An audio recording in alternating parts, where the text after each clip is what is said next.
ଆସ ଆଜି ଆମେ କାଜୁର ସବ୍ଜି ବନେଇବା। ଏଇ ଗଛରୁ କଞ୍ଚା କାଜୁକୁ ତୋଳିକି କିପରି ସବ୍ଜି ବନା ହୁଏ ଆମେ ଦେଖିବା।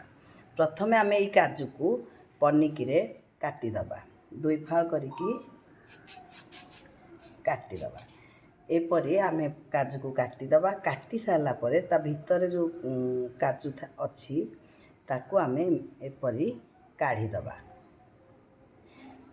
କାଜୁ ପଛ ପାଖରେ ଯେଉଁ ପତଳା ଚୋପା ଥାଏ ତାକୁ ଏଭଳି ଭଲ ଭାବରେ କାଢ଼ିଦେବା। କାଢ଼ି ସାରିଲା ପରେ ଆମର ଏମିତି ବହୁତ ଗୁଡ଼ିଏ କାଜୁ ଆମେ କାଟିକି ତା'ର ଚୋପା କାଢ଼ିକି ଆମେ ବାହାର କରିଦେଇଛନ୍ତି। ଏମିତି ତା'ର ପତଳା ଚୋପାଟାକୁ ଆମେ କାଢ଼ିଦେଲେ, କାଢ଼ିକି ଏଇଭଳି ବହୁତ ସାରା ଆମର କାଜୁ କାଢ଼ିଦେଲା ପରେ ୟାକୁ ଆମେ ମସଲା ଦେଇକି ସବ୍ଜି ବନେଇବା।